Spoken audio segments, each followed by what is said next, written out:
Kendall. I'll be your host for the show. Along with me, we have our co-host,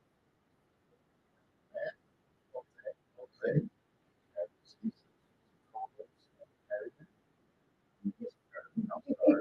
Miss Curtin, she's the co-host of Community Service. Okay. Today, we're going to start off with giving a new gratitude for things that we have. This evening, a lot of people are going to be sleeping and they're not going to have any places to sleep. So just a little gratitude that we do have a place to sleep. We do have a place to sleep. So, please tell me who you are and what you're all about. Well, first, thank you all for having me on the show tonight. Greatly appreciate any opportunity I get to come in and talk about homelessness in our community and our programs. Hi, everybody. My name is Leslie Perryman, and I'm the director of RHD Crossroads Community Services and Street to Feet Outreach Center, which is the homeless day center here in Stroudsburg. Let me ask you a question. When we talk about homelessness, there's different type of homelessness, right? You have people that are unsheltered. Then you have some type of homelessness they call absolute homelessness. Literal homeless. Literal. What is the difference? What is that all about? So you have those who are literally homeless, meaning they're sleeping in a place not meant for human habitation. They're on the streets, they're in tents in the woods, they're sleeping in their cars, places where human beings should just not be sleeping. It's not meant for sleeping. And then you have those who are sheltered, so they're sleeping in an emergency shelter or a place that's been set up for them to sleep, either through public or private foundations, donations, and things of that nature. And then you have those who are instably sheltered because they are couch surfing. They're staying from friend to friend, family member to family member, but it's not a steady place to sleep at night. And unfortunately, sometimes those folks who are couch hopping and couch surfing don't qualify for some of the resources because of the federal guidelines or the different funders' requirements for the services in the area. Who would you say is at risk of becoming homeless? Everyone in this room, everyone in the world. I mean, when you think about it, we're all just one major life event from becoming homeless. I mean, we have people coming through our services who, they lost their loved one to a major illness. And without that person's income in the household, they couldn't hold their homes, they couldn't pay their mortgages, they couldn't pay the rent anymore. They ran through all of their family, friends, and resources, and they are left with nothing. And when you look at the rents and how much things cost in this community anymore, and not just in this community, in the world, I mean, it's expensive. When a one-bedroom apartment costs $1,200 a month, that's a lot of money. That's not including any utilities. That's a lot of money for people to afford. So it is scarily easy for somebody to end up in that situation. And I think we all take that for granted sometimes. The luxury and just the things that we have in our lives, the people that we have in our lives and the supports and our abilities to maintain our housing when there's so many folks that are on the street who just don't have the same opportunities that we do. A lot of people that are in shelter, just I'm not going to say a lot, but some of the people that they have jobs. They work 9 to 5. Absolutely. And they can't make a decent living wage. Yeah. We have some folks that are working full time and they're doing their absolute best to save their money. But still, when you look at some of the national research, in Monroe County, you need to be making $21 an hour and working 90 hours a week to afford a 2-bedroom apartment. Wow. Yeah. Isn't that insane? That is insane. So when you have somebody who's working full time and they have children and they need to take care of other responsibilities, so they can't work multiple jobs, and they're doing their best. They may not have the education to go get a higher paying job, or they're working 2 full-time jobs or multiple part-time jobs to make ends meet. That's a lot of stress on somebody, and then the housing market is constantly changing. The rents are going up. The cost of living is pretty high. I mean, I don't know about you all, but I just went grocery shopping the other day and I almost cried at the register with how expensive food is. So, when you add all this stuff up, I mean, it really just showcases exactly why there's so many people on the streets and so many people who are struggling right now. And then you got the benefits, the SNAP and the children's health care. And here we got the government. They're in dispute about whether or not they want to fund these programs. They want to actually take money out of these programs. Yeah. But here we got people living on the street, right? That actually need it. We got homes with mothers, Yes. got kids, Yes. single parent, not just single women, but single men, Mm-hmm. right? Single parents that have to raise a child on $20 an hour. Right.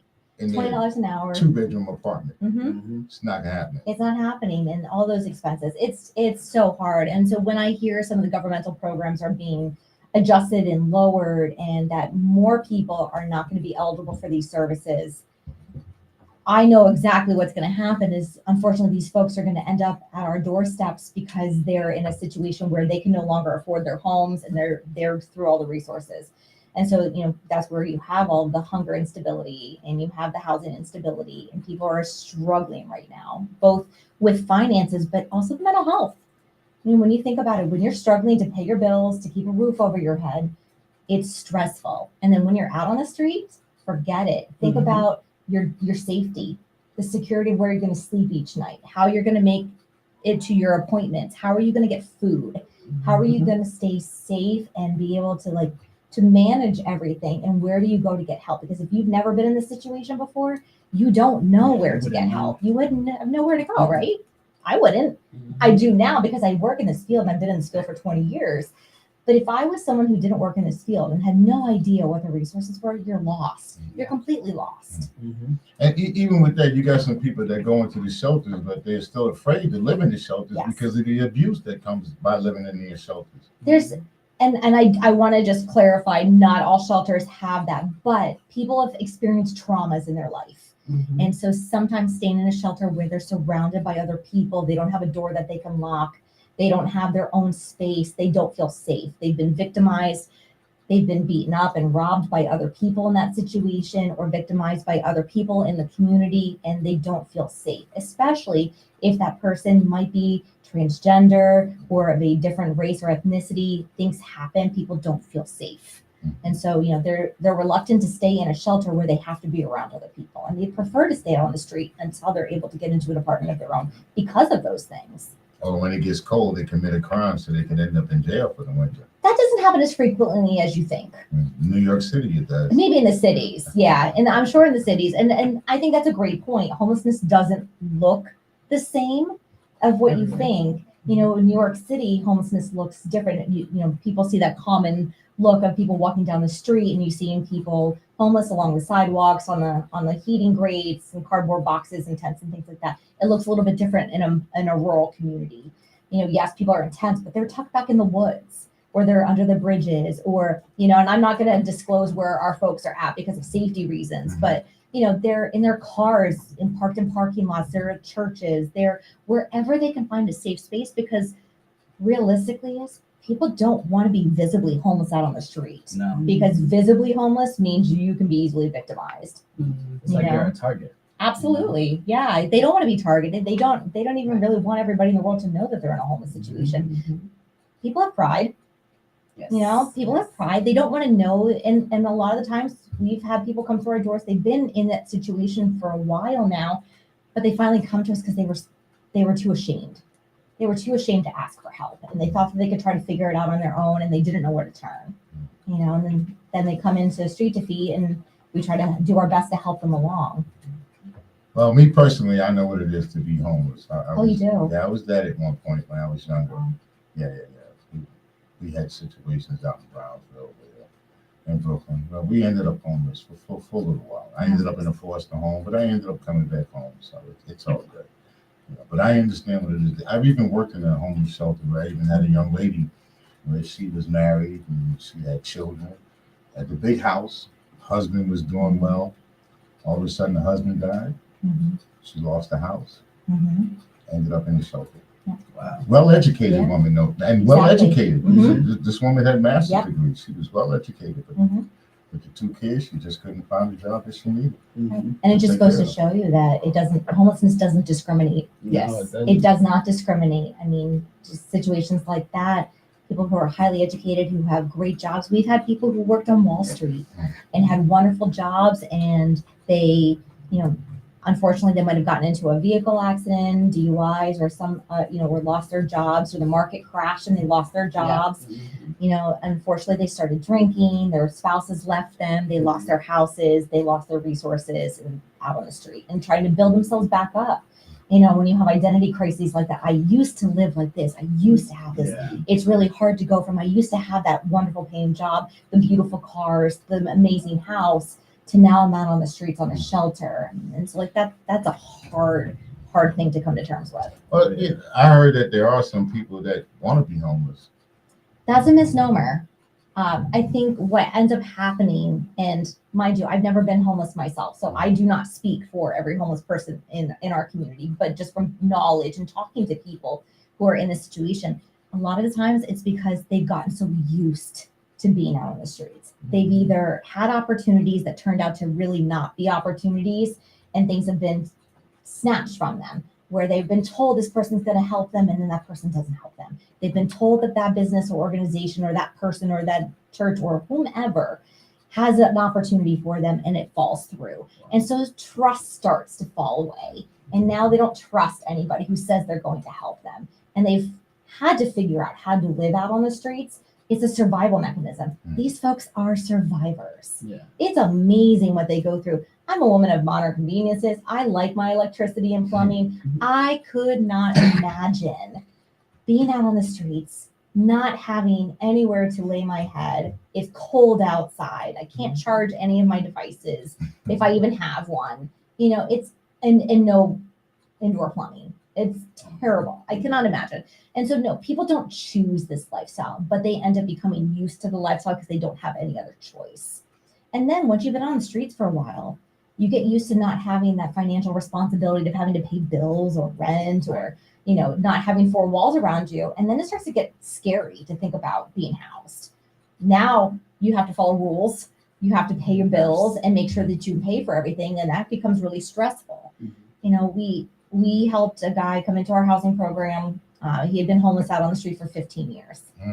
And the first 3 months that he lived in his apartment, he slept out on the porch because he didn't truly believe that it was his yet. It hadn't sunk in, and he didn't trust that it was his. He didn't trust that somebody was going to come in and take that key from him. And so it took slowly by, inch by inch, he slept on the porch, and then he slept in on the living room floor, and then he finally slept on the couch, and then he moved into his bed. But it took 3 months for him to get comfortable enough to truly believe that that was his. And then figure out how to manage taking care of a home, because you haven't had to do that for 15 years. It's very different. You have to adjust your mindset and your lifestyle. Yeah, I can imagine. Like, you just starting brand new all over again. It's like moving into your first apartment for the first time. Yes. You're like, Scary. this is all mine. This is like, I'm alone here. Like, it's very The different. alone factor is a big part of it. So they're out on the streets. They have a community. They become a family of sorts. They watch out for each other. They look out for each other. They support each other, and so by pulling their resources together, they're able to get their needs met. But then once you become housed, you're now different. You're now separated from your peer group.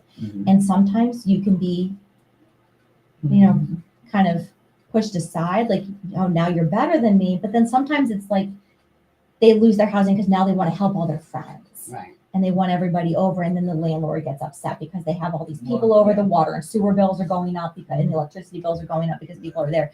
And so it gets really hard to separate yourself from that community aspect because you've got so used to having people all around you to support you all the time. Now you're alone. That's scary. Or like being like you got the guys that are in jail, they are in prison, and they get out and they're out on the street. That kind of sounds like that. So now you're put into a situation, you're all alone. You have to click into this survival mechanism, this survival mode, in order for you to survive, because now you're out on the street. Right. Is there help for those guys? Yes and no. I mean, there's groups out there who are trying. I know that, the social workers and case managers in the jails do their absolute best to try to link people to resources before they're even discharged from the facility. But sometimes there's just nothing. And so if somebody maxes out of their time and they aren't required to have a home plan, and they don't have a home plan, they're out on the street. So unless they're able to get into Salvation Army or one of the other shelters that they're able to call and find, they're out on the streets, and then they're coming to Street Feet during the day and taking a shower and doing laundry, and our staff are working really hard to try And to get 9 out people. of 10, they're going to end up back in jail. Yes and no. I mean, sometimes yes, sometimes no. I mean, there's a lot of success stories out there. We've helped so many folks over the almost 10 years that we've been open get off the streets and be successful. And I think that's really what we tout ourselves we pat ourselves on the back about being able to do that. But it's not just us who do that. Our community is amazing. I mean, it's so wonderful how many people are willing to step in and help out, because we're just one agency, but there's so many other agencies that help people in need, who help people who are homeless. And so working together, we can help more people. I mean, and so we have a wonderful community network of homeless shelters and service providers, and our faith-based community is amazing. And just our just community members who are just so benevolent and just want to reach out and help have been wonderful, and are really why we've been able to help as many people as we had over the years. So you mean like with employment, housing, how about education? Education, yeah, we bring in Career Link. We have somebody coming in from the Education Opportunity Center coming in to talk about GED classes and getting people with their GEDs. We have partnerships with local businesses and resorts for employment and housing opportunities. We work with a lot of our local property management and real estate agents to try to find, low-income housing opportunities. The Housing Authority has been wonderful working with us to get people signed up for public housing. So we comb heaven and earth. So if any people who have rental properties out there are listening, and you want to rent to people who are in hard times and want to help us out, let me know. You can give us a call at 1-888-304-4401. That's Genesis.com radio at 888-304-4401. I have a question. So we spoke about people that could be homeless, single. What about like adults and children? Do they come through your doors as well? Not so much our doors, because we are mandated reporters. And so the fear is if they come to us and they have children and they don't have anywhere to sleep that night, that we're going to call Childline. And unfortunately, yes, we have to, after we've tried to help them find somewhere for the whole family to sleep, or at least the children. I mean, that's our first line of defense, is trying to divert people from becoming homeless, and so they're not on the streets that night. So even if it's calling a church to see if somebody can put them in a hotel for the night, and then they can come back, or, can a family or friend or uncle, grandma, somebody take the children for, until you are able to get on your feet. We do our absolute best. But there are resources for families that do have children. There's PATH, which is Pocono Area Transitional Housing. There's Family Promise of the Poconos. Even Salvation Army has family shelter. So there are some resources. And I do want to say, if anybody finds themselves in a situation where they don't have anywhere to sleep at night, please call 211. That is your first line of defense to get access to all of the resources for homeless services, and even financial resources to prevent you from becoming homeless. And how do we reach you? You can call Street to Feet at 570-369-1299. Or if you're in a financial crisis and you have a mental health or drug and alcohol diagnosis, and you just need help catching up on a bill, but you can keep paying for it on your own, you just fell behind, you can call the Crossroads office at 570-476-9228. Veterans, homeless. We serve the country. We're 1%, right? 1% of us actually joined the military. That's a shockingly low number. It's terrible, but why you got guys in the military, their families living in a shelter, or they're homeless, or they're on public assistance, right? Yeah. How do you help these guys out? So first, same way that we do with everybody else. Veterans are a little bit easier to help, actually, because there are resources out there. So the very first thing we do is get them connected to the Veterans Affairs office in Monroe County in Stroudsburg. And then we also call Valor to see if they have any availability, and 211, of course, because if you are a veteran and you call 211, there's some resources that they can hook you up with. What is Valor? Valor is it's called Paul's House, and it is a transitional housing program for veterans experiencing homelessness. Okay. They're an amazing organization. We're going to have to get all of that information, all of those resources, yes, so that we can put this on our board. Sure. So we can make sure that this information gets out to everybody. Indeed. I mean, I can speak from experience of being homeless, but it was more like I was sheltered. So I remember when I was losing my apartment and I didn't have any programs that I can find because I was a single male. I didn't qualify for anything. And I ended up basically losing my apartment, and I was working with a nightclub at the time, and the owner there actually gave me a place to stay in a small lounge. I had a bed, a toilet, no shower, and I'd say thank goodness I still had like a Planet Wow. Fitness membership. So I used Mhm. to have to take the bus all the way down, like maybe 15, 20 minutes away, to take a shower and then come back. Oh my God. Like, yes, I was in But look how definite resourceful you were. yeah, I Yeah. was definitely Yeah. definitely in survival mode, you know, and I was surviving on maybe like $200 a week. And I was doing it for like 9 months. Wow. Yeah. Wow. And a question that someone asked me was, if my situation would have been prolonged, would I still have been the same person? And I thought about it. I said, well, I probably would have been bitter because I would have been like lost to humanity, and I would have just turned everybody away. But you know, thankfully my situation was only 9 months, and I think about people like that I've seen in New York City because I'm from the Bronx, and I've seen people who are homeless and those people and what they've been through and how long they've been homeless, and I see how they turned themselves off and they was like, screw it, I'm just gonna live in the streets because that's what I'm gonna do. I'm so used to it now. So that experience alone, I learned a lot. Wow. Yeah, remember when you used to go down 42nd Street? Oh man, when I Yeah. was younger, geez, from the subway all through the Yes, subway, yeah, I come out believe of the it's still the subway, same. all down the street. And They cleaned that up They did a long time ago. Oh yeah, it At looks least very different now. Wow. at least 20 years. Wow. Yeah, they cleaned that up. Yeah. I can tell you, all the way from California, I went out to California, out in Las Vegas, and I was in, I was on another part, what do they call it? Compton? What is that? Compton. Yeah. So we were out in Compton. We were doing a little bit of filming, right? And man, the homeless situation out there, it's a beautiful hotel. Right as soon as you stepped out of the hotel, you got homeless people right there. Just have a call. Just tap speaker. Oh, you got a caller. Hello, how are you? Welcome to Gynesis.com. Who's calling? Who's calling? I pushed the button. They're on. They're trying to listen to. Good afternoon. Can you guys hear me? Yes, yeah, I can hear you. William. Hi, Mr. William. How can we help you? Oh, you may have to turn down You your may have to radio. turn down your radio in order I for wanted to ask a question about you. William, you got a lot of background noise. Is there a way you can turn it down a little bit? Turn your computer down or Turn your computer down. whatever you listen to the show on, because we hear the show in the Whatever background. you listen to the show on, 'cause we can hear it in the background. Okay. What's your question? Now the question is that when you have guys that's entering these homeless shelters, right? And majority of the time you have a criminal element and you have a mental element, and these people are mixed together, right? So me, I'm speaking from experience. I had came home from prison and I couldn't go back to New York City Housing Authority because I was a convicted felon. So I was forced to go to a shelter.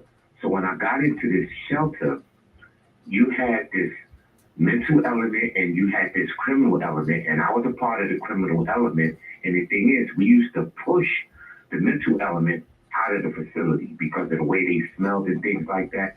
And I believe, I'm not sure about how you run your facility up there in PA, but in New York, they need to separate that element, because that's one of the reasons why a lot of homeless people do not want to go into these shelters, because they are being bullied by the criminal element. Does that make sense? Absolutely does. So I want to clarify that Street to Feet is not an overnight shelter. We don't have bed accommodations.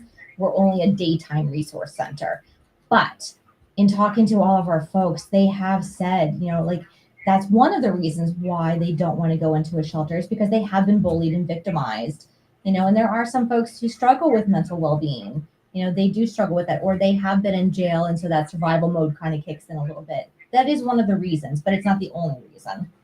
Listen, inside the shelter, do they have social services or any type of like psychiatry or something that they can help out with the mental situation? So maybe they can help separate it somewhat? So none of the shelters have mental health professionals or psychiatrists or therapists involved but all of us involved in homeless services always make sure that if they are willing and want to get involved in the services, that we are making those referrals and connections.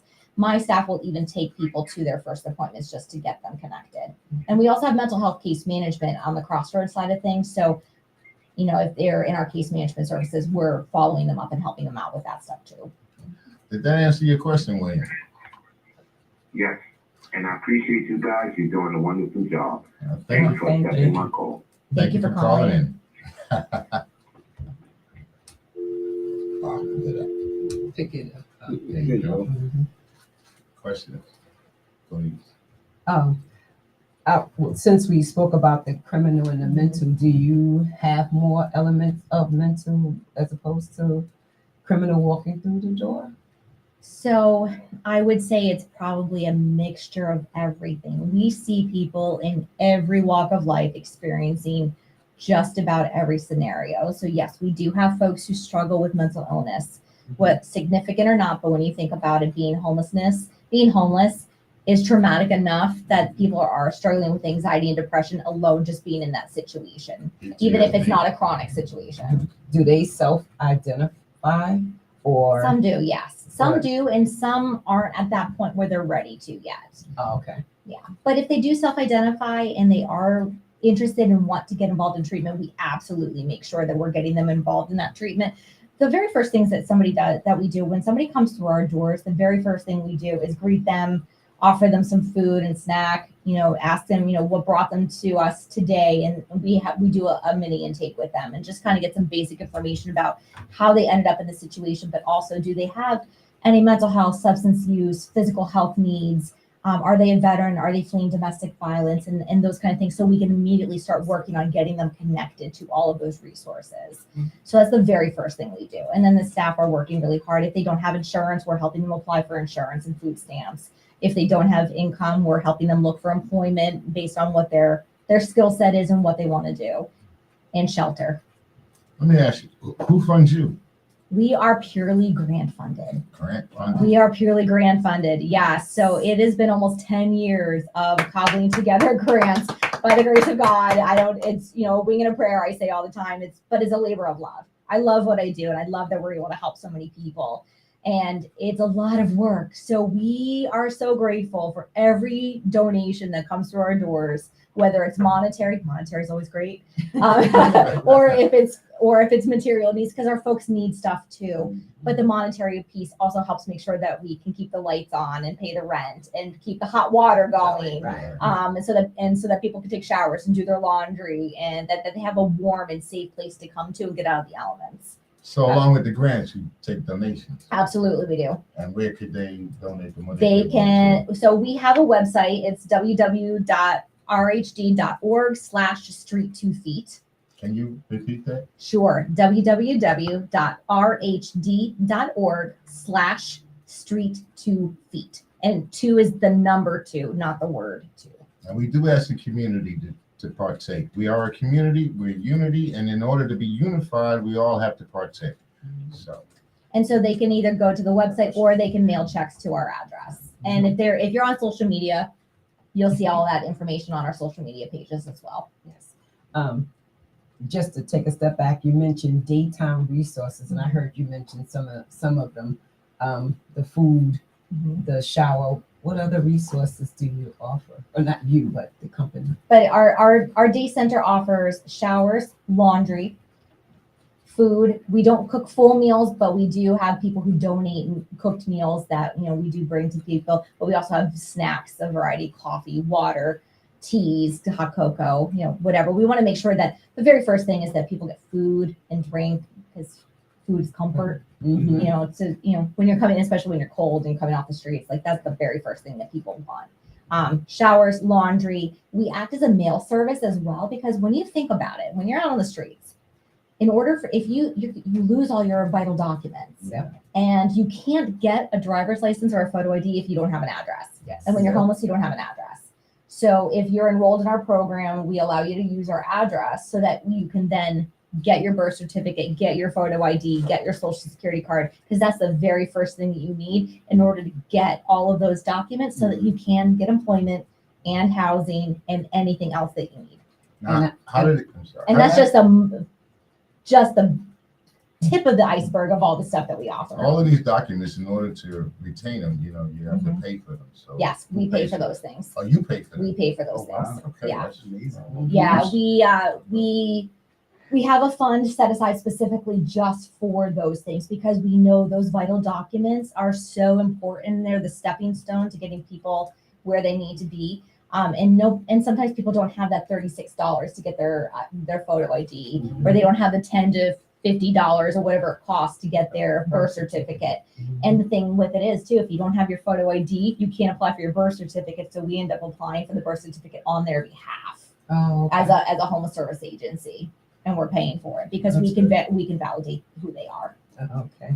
And all I was going to say was when I listen to people speak about homelessness, and they're helping people get back on their feet, the male part, I was like, it's hard because when you think about homelessness and it's like, oh, I want to get a job, but I can't because I don't have this. Oh, I can't because I don't have that. So that was like, I put a star next to that part. It honestly is a savings grace, because where else are you going to get important documents that you need? Where else are you, if you receive Social Security, where are you going to receive your check if you don't have a bank account? Where are you going to receive your food stamp card if you have applied for that? And so all of these things, you need an address in order to get so much in life, and we take it for granted until you actually need it. And so that's one of the main things that we offer because it's so important.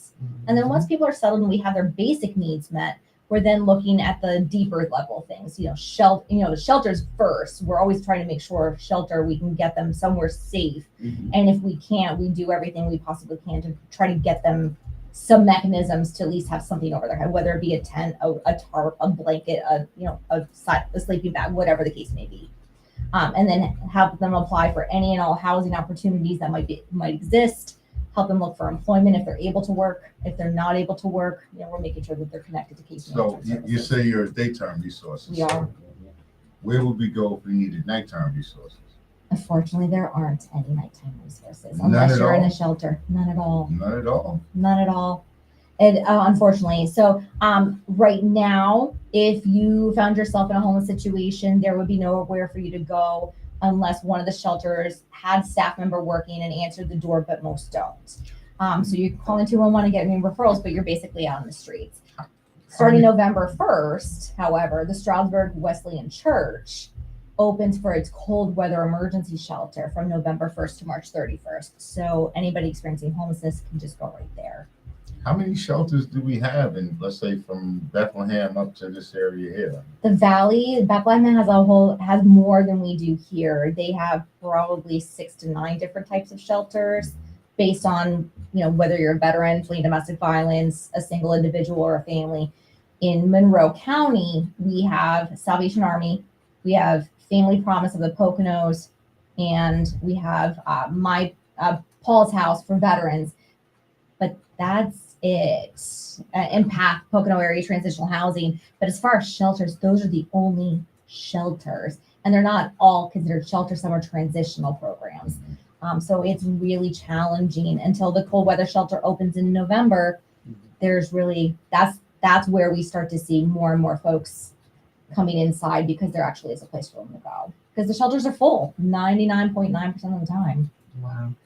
Wow. We house 1 and 2 more become homeless, Wow. if not more. So it's tough. And we live in the richest country in the world, right? It's sad, but I'll tell you what, my team's amazing. They're so compassionate and caring. So I have to give a shout out to my Street Speak and Crossroads teams because they're just amazing people. They care so much about the folks that we're providing services to and resources to, and they really put their heart and souls into all that they do. And I'm so proud to work with all of them, honestly. Like I know it's people are like, oh yeah, you love where you work. No, I truly do. I truly do. I truly do. I truly love where I work because of the people that I get to work with. And so our teams to combine together, we work so hard to help as many people as possible. Yeah, you have to be really passionate. Yes. And I'm grateful for the folks that we work with that, that they are just as passionate too. Yeah, a lot of ups and downs. So how would you tell somebody if they wanted to get into the business that you're in? So all of our staff have bachelor's degrees in a human service field. So if you want to get into the business, but you don't have to have a degree, start out volunteering. Start out, starting to get to know some of the resources by just going and asking if they need volunteers and starting to get to know what resources are out there in the community. And then it's a stepping stone from there. So not everybody requires a bachelor's degree. Not everybody requires a degree at all. Some require experience. Some just require a compassionate heart. And so just ask. Ask how you can get involved. Ask where you can volunteer. Ask Ask who? anyone. So if you want to volunteer at Salvation Army, and mind you, I'm not a spokesperson for all the resources and services. So I apologize to all my fellow organizations if you get lots of phone calls after this. But but if you're interested in volunteering for that organization, call the organization's main phone number. Ask them if they have any volunteer opportunities. Some of the churches have they do community meals. So perhaps maybe they can start off by volunteering at one of the community meals that are held, daily or weekly, and seeing if that's a place where, they find their heart to be. Do you have any volunteers?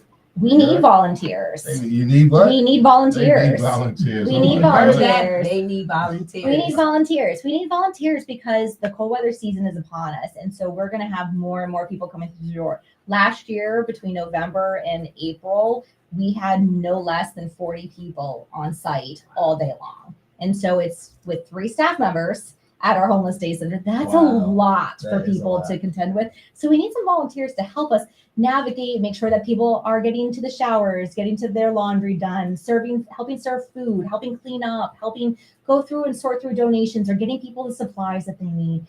So we need some help. And so if anybody has it in their heart and they want to. That's what he said. He's doing volunteer. He's ready. He's sign him up today.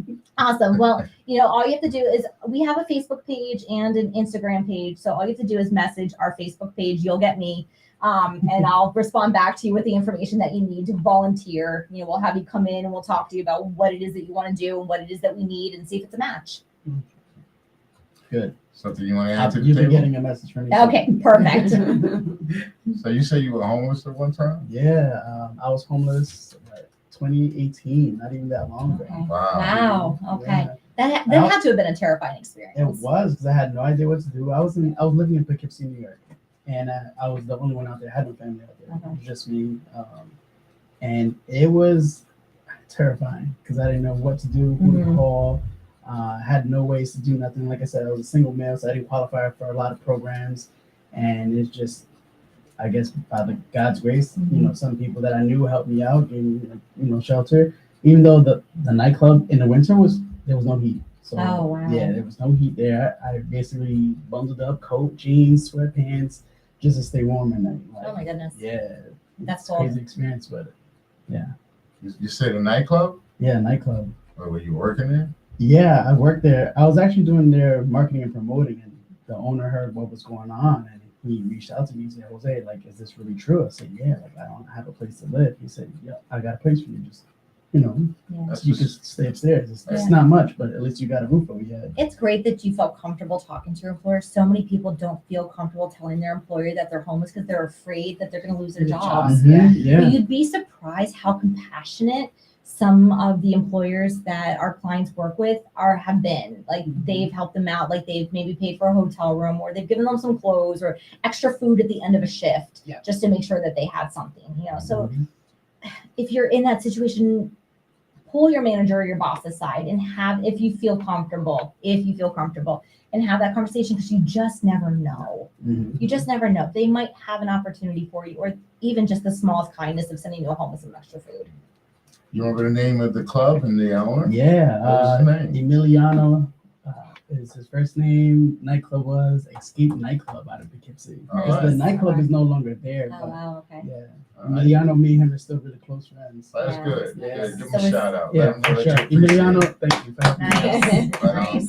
How did you get back on your feet? Oh, That was man. a stepping stone? Yeah, that was a stepping stone. Actually, out of that darkness came light, because I actually found what I wanted to do for the rest of my life. And Nice. yeah, so now I own a entertainment business, Advanced Maneuvers Entertainment, working with a few organizations, doing events. Unity Community is one of them. Okay. Rotary of Mount Pocono is another. I may need your business card. Yes, you will have it. Also a member now of the Pocono Chamber of Commerce. I work with them as well. So, like I said, Awesome. it was a shining moment in the darkest hours of my life. You want to let people know who you are, brother? Again, my name is Jose Rosario, owner of Advanced Maneuvers Entertainment. Yeah. Awesome. Yeah. So I hopefully I can relate to many people on different levels. If you keep going and stay strong, stay positive, good things can happen.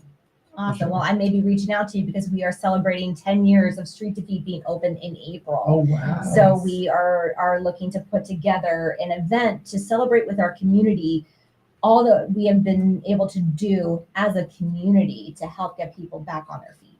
That's Well, amazing. I'm with Double K Media, and what we do is photography and videography.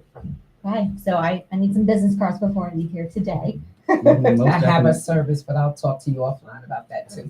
Sounds great. Sounds great. You know, and I think it's just by talking to people that we get, you know, you never know what's available out there or how people can help until you start talking. And so by doing things like this or by talking in meetings or going, you know, just the grocery store, I run into people that start talking to me about their life. And you just never know where you could touch somebody's life in some way, shape, or form. Mhm. And, you know, I think it humbles. Yep.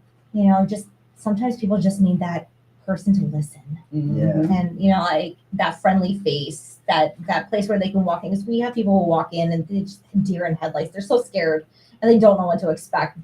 But staff saying, "Hi, what brings you here today? Come on in. Let's have, you know, do you want some coffee? Do you want a bottle of water? Let's talk and see what's going on," and like make them feel comfortable. It goes a long way. It sure does. It really does. Mhm.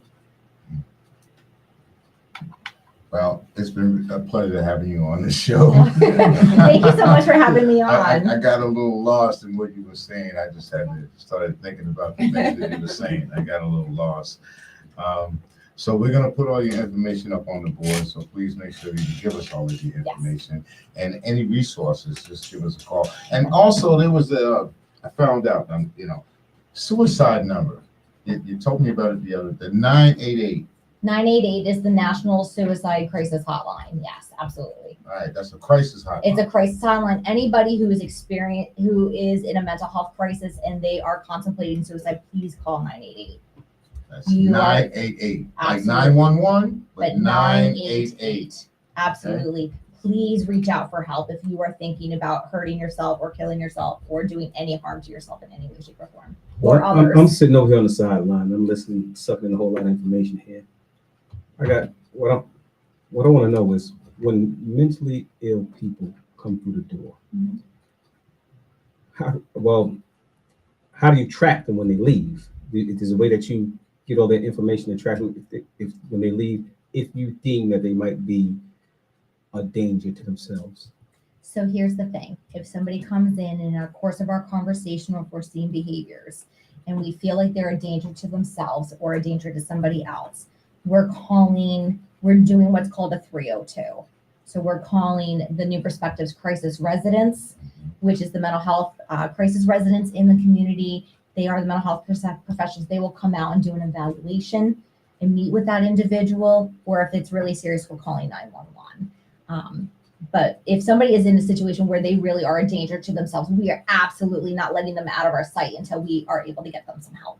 Okay, that's good. So Yeah. it's good to know that, you know, you just don't send them back out in the wilderness. Absolutely not. No, you can't. I mean, when somebody is in a danger to hurt themselves, we can't say whether or not the hospital is going to treat them and keep them, but the very least that we can do is get them in front of that mental health professional to get that evaluation, to try to get them some supports, try to get them that help. And no, if somebody is threatening suicide, we are not letting them out of our sight until that help is received. How often have you had to deal with a problem like that? Maybe even something physical. How often have you had to deal with that? I mean, it's not an everyday thing. It's not even an every month thing. I mean, when you think about it, people are struggling in life. And so how many times do you find yourself saying, just kill me. Just kill, I can't do this anymore. I don't want to be here anymore. Like, I just can't deal with this anymore. And so people say that out of frustration. And so it's really important if somebody seems like they're in stress and they're saying these things, that you're taking the time to actually talk to them and finding out what's going on. Mhm. Are they okay? Do they mean what they're saying? And then you're evaluating, do they have the means to actually carry through what they are saying? And trying to get them some support. Sometimes it might just be calling the National Suicide Crisis Hotline or calling New Perspectives Crisis Line or calling the Warm Line if they do have mental health. There's resources and people that they could reach out and talk to. Well, do you have a resource for people who take maintenance medications, like if they're diabetic or something like that, and they're homeless? They don't have health coverage. and they need this medication. Can you guys help them out with that? Unfortunately, no. That's a big expense to pay for medications, and we don't. Of course, we're grandfathered. We're literally penny for penny, in all that we do. I wish that we could, but it's not something that we're able to do. But what we do is we help them apply for medical insurance first of all, and then secondly, we're talking to their doctors. Are there samples that they might be able to get? Because unfortunately, there's just no other resources to continue to pay for physical health medications if there's no insurance, not on an ongoing basis. Okay. Now, if the person's a diabetic, that's like, It's a serious condition. yeah, very serious. We've had a few folks out on the streets who are diabetic who have insulin that needs to be refrigerated. Think about that. So like we've been creative and come up with some solutions. If they have a vehicle, we've gotten donations from the community to purchase an insulated cooler that they can plug into their outlet in their vehicle to keep it refrigerated. Or if they're coming to our center, we're refrigerating it for them, but knowing that we're not open 24/7, so they have to be mindful when they're coming to access it. But that's a serious situation too. I mean, people have had to have medical procedures and then come out and help. Think about this. Think about trying to have to schedule for a colonoscopy, but you're homeless in the street. Having to do that prep, it's terrible. Yeah. Terrible. Terrible. To think about that kind of stuff. So that's when we're going to our churches and asking hey, this person has to have a procedure.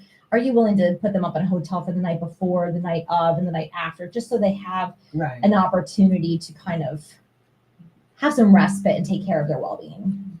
I do have another question before we and going back to what you were saying about when you're frustrated and you say just kill me or whatever, and without that professional background or education to know, how can you tell if someone is beyond frustrated and really do it, and especially if you kind of know them, but you're not really sure where that mental is at that present time. You may not know. And you may not know, but talk to the person.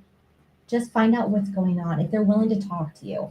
And if you're really that concerned about them, reach out to the mental health crisis hotlines. Or if you really think they're in danger of hurting themselves, call 911. But the crisis hotlines, if you feel like somebody's really in danger of hurting themselves, don't just let them walk away. Yeah. But I get not everybody's a trained mental health professional, but there are such trainings available in the community called mental health first aid and QPR, question, persuade, and respond. So there are trainings that people in the community can take that might be offered so that you can learn a little bit about, how to recognize the signs of somebody who's in crisis and what to do about it. I actually had a cousin who saved someone from jumping off a bridge. Oh, wow. And the city gave him an award. Because he just happened to be in that spot. The guy was ready to jump, and my cousin just talked to him and talked to him softly, politely, and talked him out of the situation. And the mayor actually met with my cousin, gave him an award. Thank you for being a hero. And they celebrate the whole situation. And sometimes, it's just a talk that someone needs because they feel like no one's listening. I had another family member who was in suicidal thoughts, and their wife reached out to me and said, "Hey, Jose, this is happening. Call him. No, he's not picking up the phone." I was like, "What?" And at the time, I was headed to a wedding, so I had my wife jump in another car, and I said, I didn't even let her know what's going on. I just jumped in another car, went back, tried to find his family member, and I called him maybe 100 times before he finally picked up. And he picked up and was like, "Hey, what's going on?" He was like, "Yo, I just can't. I'm crying." I said, "Where you at? I'll meet you." And I met him and got with him, gave him a hug, and told him I love him. You can't do this. You know what I'm saying? He was at that moment, and I was like, he was like, "Yo, I want to kill myself," and I can't explain why. He didn't know how to explain what was going on in his head, but he just felt like he didn't want to be here anymore. And I talked him out of that situation too. I even had him call the hotline 980, and he got with a counselor and talked to him as well, and they helped him through it as well. So That's great. Sometimes it's just a conversation that they want. They want to feel loved, sometimes. I can't say it works all the time, but sometimes it works. Sometimes it works. And so you're never going to know what's going to work until you try, but just if you encounter somebody who really is in that much distress, just start talking to them. Try to offer support in whatever way be thoughtful and then compassionate, and just try to listen to them if they're willing to talk. All right. And if you're a veteran, you can also contact the VA. They have plenty of help there. Yeah. Mental, physical, medical, all these things. And because you're a veteran, you're entitled to it. But you know, I tend to see in my travel, I see more homeless veterans than anything out there. Yeah. I see one guy, I buy him something to eat a couple times a week. Homeless veteran.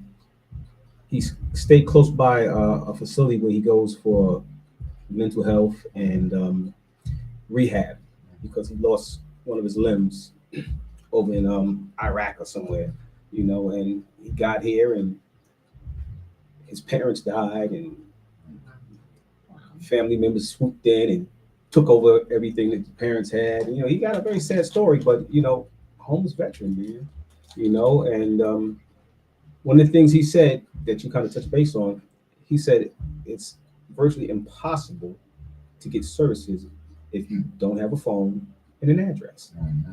He's homeless. He doesn't have a phone. He doesn't have an address. So I told him, I said, well, I know there used to be social services to give out phones, but he's in New Jersey.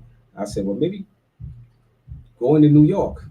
They give away phones. They give you, if you're homeless, they give you a phone. Yeah, You I know? can't speak to another state, but in Pennsylvania, if you are receiving any type of governmental assistance, whether it be you receive food stamps, you have medical assistance, you are on Section 8 or in public housing, or you receive TANF or anything like that, you qualify for a free government phone. And our agency does help you. Like if you're coming into Street to Feed and you're homeless, we also help people get those phones. Was that the Obama phone?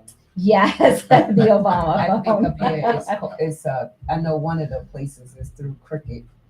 Yes. So we go through Assurance Wireless is the organization. So that's typically the place. But yeah, the Obama phone. Hey, Brother Terry, what I can tell you, man, is PTSD is real, bro. Yes. I'm serious. It's real. A lot of people don't understand the detriment of how bad PTSD is. I mean, I could tell you, speak to my wife. I got to take that Wellbutrin every day.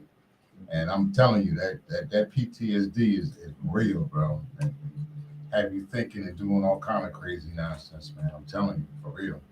So a lot of veterans are homeless, and a lot of veterans do need help, and it's a damn shame that they can't get what they need from this country. Well, the other thing is he did mention that sometime when he has to go in to the VA, they're so backed up that they'll give him an appointment 2 months down the line or 3 months down the line, as opposed to getting them in there immediately. You know, like what Every do you 3 do? months, brother. Every 3 months. I go every 3 months. But they do have something where if you're offline or like you can go online and you can do a virtual The meeting. telehealth kind of thing. They have virtual meetings. So they have group meetings and they're virtual. So if you can get somewhere where you can get online, like I said, and you can talk to like your practitioner, because at the VA, if you're there, you have a practitioner. And they also have other doctors and therapists that you can speak to. And you can do it via online. You don't even have to be there. You can do it right online, all over the phone. We have clients who use our phone and our laptops to have telehealth appointments with their practitioners. It's nice that you provide that service. It's important. I mean, we still, some people, they just need to have that conversation with somebody. So, we have private rooms that people can use to meet with their case managers, or even if they have to take a private phone call because they're calling their therapist, or they have a meeting with their PO or something like that. So we make sure that they have that private space too. Well, let's hope you get some more grants. I hope so. At least Funding it's of any kind. Funding of any kind is amazing and would be Yes. welcomed.